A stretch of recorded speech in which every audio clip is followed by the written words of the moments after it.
Hi friends, स्वागत है आप सभी का एक नई वीडियो में। यहाँ पर अगर आप हमारे पीछे देखिएगा तो उत्तर प्रदेश अधीनस्थ सेवा चयन आयोग की तरफ से यूपी 8080 की तरफ से दरोगा के पद पे भर्ती निकाली गई है। जी हाँ, यूपी 8080 की तरफ से दरोगा के पद पे भर्ती। अब किस टाइप का दरोगा है वो आपको यहाँ पर समझना पड़ेगा। ये खास करके वन एवं वन्य जीव मतलब फॉरेस्ट डिपार्टमेंट में दरोगा के पद पर भर्ती है। अब दरोगा का पावर और रुतबा आप सभी परिचित हैं। जैसे एक दरोगा का पावर हम लोग पुलिस स्टेशन थाना वगैरह में देखते हैं, सेम वही पावर दरोगा का वन विभाग में होता है। जितना पावर इनका अपने स्थान पर होता है उतना ही पावर उनका अपनी जगह पर होता है। तो एक दरोगा की भर्ती है। और यहाँ पर अगर आप सैलरी की बात करेंगे तो वन विभाग में आपको पता है कि सैलरी गवर्नमेंट में कहीं भी सैलरी एक हिसाब से मिलती है, लेकिन यहाँ पर जो घूसखोर होते हैं ना वो उनकी कमाई थोड़ा सा ज़्यादा रहती है। तो वन विभाग थोड़ा सा मलाईदार पोस्ट है, और भी खास करके दरोगा के पद पर। अब यहाँ पर देखिए पोस्ट मैंने आपको बताया दरोगा। वन दरोगा का मतलब ये मत समझिएगा कि एक दरोगा है। ये वन दरोगा का मतलब होता है जंगल, जिसको हम लोग कहते हैं फॉरेस्ट। ठीक है, फॉरेस्ट डिपार्टमेंट में ये दरोगा के पद पर भर्ती होगी, जिसमें टोटल सीट है 701। अब ये टोटल सीट कैसे कैसे बांटी गई है, हर कास्ट वाइज अलग अलग भर्ती निकाली गई है। अलग अलग कैटेगरी में 701 पदों को बांटा गया है, वो मैं नीचे बनाया हुआ हूँ, आपको समझा दे रहा हूँ। उससे पहले अब क्या क्या एलिजिबिलिटी मांगी गई है, कौन कौन लोग यहाँ पर एलिजिबल होंगे आवेदन करने के लिए, कितना एजुकेशन मांगा गया है, सिलेक्शन प्रोसेस कैसे होने वाला, कितना दौड़ होगा, कितना मिनट में दौड़ना है, हाइट वगैरह, ये सारा कुछ की जानकारी मैं आपको दे दूंगा। फॉर्म कब से भरा जाएगा, कितना फी लगेगा, सारा कुछ टोटल। अब आगे बढ़ते हैं। टोटल सीट आपको समझ में आ गया। आगे है एज। एज बहुत इंपॉर्टेंट है। देखिए मिनिमम जो एज रखा गया है वो 21 साल, मतलब 21 साल से कम कोई भी कैंडिडेट अप्लाई नहीं कर सकते हैं। अगर आप 21 साल से कम अगर आपका उम्र है तो आप अप्लाई नहीं करेंगे। और 40 साल से ज़्यादा वाले, 40 साल किन के लिए, जो जनरल कैटेगरी में आते हैं, जो अपना कास्ट वगैरह या कोई भी छूट नहीं चाहते हैं, जैसे एक्स सर्विसमैन वगैरह या कास्ट में नहीं आते उनके लिए। तो जनरल वालों के लिए 40 साल दिया गया है। अगर आप किसी भी कैटेगरी में हैं, अगर आप जनरल से अप्लाई किए हैं तो 40 साल आपको एज मिलेगा। एज का जो कैलकुलेशन होगा वो 1 जुलाई 2022, मतलब 1 जुलाई 2022 को आपका जो एज है 17 साल से कम नहीं होना चाहिए और 40 साल से ज़्यादा नहीं होना चाहिए। ये चीज़ आपको समझना है। और दूसरा, एज में छूट भी आपको दिया जाएगा। ओबीसी को 3 साल दिया जाता है, ये आपको पता है। ओबीसी को 3 साल, एससी और एसटी को यहाँ पर 5 साल, एक्स सर्विसमैन को भी छूट दी जाती है। अब ये सब कोटा आपको लागू होगा। कास्ट उन्हीं बंदों को छूट दिया जाएगा जो उत्तर प्रदेश के निवासी हैं। जी हाँ, उत्तर प्रदेश के जो निवासी हैं उन्हीं को एज में छूट वगैरह या आपको सीट वगैरह में छूट रिजर्वेशन दी जाएगी। बाहर के कैंडिडेट को रिजर्वेशन में छूट नहीं दी जाएगी। ये चीज़ आपको समझ लेना है। और अगर कास्ट सर्टिफिकेट की बात करेंगे तो लड़कियां ध्यान देंगी, लड़कियों का जो भी कास्ट सर्टिफिकेट होगा वो उनके माँ घर का बना होना चाहिए, मतलब अपने पिताजी का, अपने पिताजी मम्मी घर का बना होना चाहिए। ठीक है, पति का नाम से कोई भी कास्ट सर्टिफिकेट वो वैलिड नहीं होता है। उसके बाद आप बात करेंगे एजुकेशन, शिक्षा क्या क्या चाहिए, कहाँ तक पढ़ा लिखा होना चाहिए। तो ये सबसे इम्पॉर्टेंट है। सबसे पहला पेट 2021, आप लोगों ने पेट 2021 में यूपी 8080 की तरफ से ही ये एग्ज़ाम कंडक्ट हुआ था। पेट का एग्ज़ाम 2021 में जिन्होंने भी क्वालिफाई किया, जिनका मार्क्स 0 या 0 से कम नहीं आया हो, 0 से कम मतलब नेगेटिव में भी नहीं गया हो, वो ऐसे लोग अप्लाई नहीं कर सकते। 0 आपका मिनिमम है। 0 से ऊपर वाले जो भी बंदे हैं जिनका 1, 2, 3, 1 से लेकर के 99, 100 जितना भी नंबर आया है, ये सभी इसमें अप्लाई कर सकते हैं। सभी के लिए ये आपको खोला गया है। कोई भी कैंडिडेट यहाँ पर अप्लाई करेंगे पेट 2021 में जो भी दिए थे। अब कुछ और एजुकेशन मांगा गया है, उसमें खास करके ग्रेजुएट वाले ही अप्लाई करेंगे, 10th 12th वाले नहीं कर सकते हैं। और ग्रेजुएशन में भी वही लोग अप्लाई करेंगे जिनका सब्जेक्ट मैथ रहा हो, फिजिक्स रहा हो, केमिस्ट्री रहा हो, बोटनी से किए हो, जूलॉजी किए हो, या फिर आप एग्रीकल्चर से किए हो, स्टैटिक्स आपका सब्जेक्ट रहा हो, या फिर इन्वायरमेंट। इन सब्जेक्ट में से अगर आपने ग्रेजुएशन किया हुआ, इसमें से कोई भी 2 सब्जेक्ट होना चाहिए।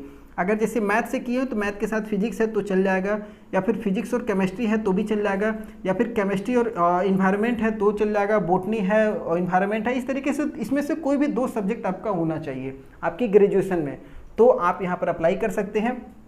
अगर ये नहीं है, अगर आपने बीटेक वगैरह किया हुआ इंजीनियरिंग तो भी आप अप्लाई कर सकते हैं, या फिर आपने वेटरनिटी का कोई कोर्स किया हुआ हो।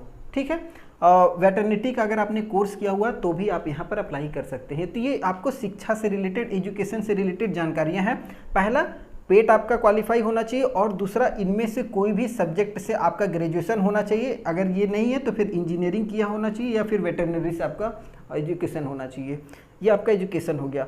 अब ये जो सीट है 701 जो पोस्ट है, इसको बांटा कैसे गया है, किस किस कैटेगरी में बांटा गया है वो समझ लीजिए। पहले तो 1 दरोगा का ये पद है। इसमें जो जनरल कास्ट है उनके लिए 288, जनरल में जो आरक्षण का छूट नहीं लेना चाहते हैं, जो किसी कैटेगरी को बिलोंग नहीं करते, वो जनरल में आते हैं, उनको 288 सीट दिया गया है।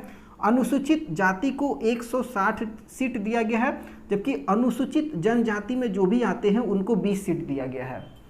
ओबीसी वालों को 163 सीट दिया गया है, जबकि ईडब्ल्यूएस में जो भी आते हैं उनको 70 सीट पे यहाँ पर भर्ती दी गई है। टोटल अगर बात करेंगे सीट की तो 701 सीट है, जिसमें लड़कियों के लिए भी अलग से सीट लगभग 140 सीट लड़कियों के लिए रखी गई है रिजर्व में। अगर लड़कियां हैं उनको 140 सीट अलग से रिजर्व में दी गई है इसी में से। तो ये सब चीज़ें आपको यहाँ पर समझनी होगी, ठीक है। अब बात कर लेते हैं, आपको सब कुछ समझ में आ गया है। अब अगला होता है फॉर्म को फिलअप करना। फॉर्म फिलअप करने से पहले कुछ और जानकारी आपको जाननी चाहिए। फॉर्म फी आपका एकदम जेन्युइन रखा गया है, 25 रुपया हर एक कैटेगरी को। और ये फी आपका फॉर्म फी नहीं है, ये टैक्सेबल फी है। मतलब जो आप आवेदन करेंगे उसमें कुछ रसीद वगैरह पेमेंट से रिलेटेड कटेगा, उसमें आपको 25 रुपये का ये हर कैटेगरी वाले को देना है, ठीक है। ये जेन्युइन फी है।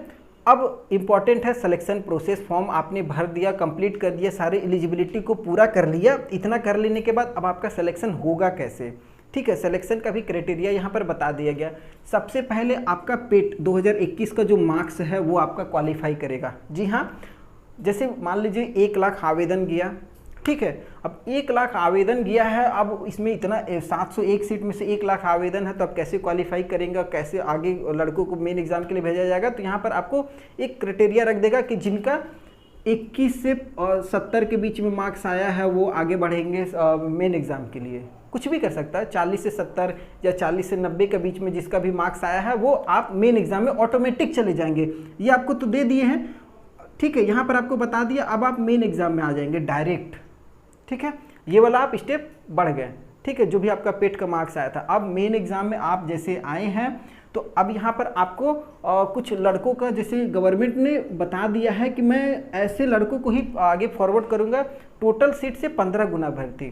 जैसे अगर 700 सीट है तो 700 गुना 15, इस तरीके से इतना लड़के जो भी क्वालिफाई करेंगे वही यहाँ पर आपको मेन एग्जाम में आएंगे, ठीक है। अब इसको अगर मल्टीप्लाई कर लें, 0 0 7 5 35 कट गया 0, यहाँ पर हो गया 0 7 0 0 5 और 7 3 10।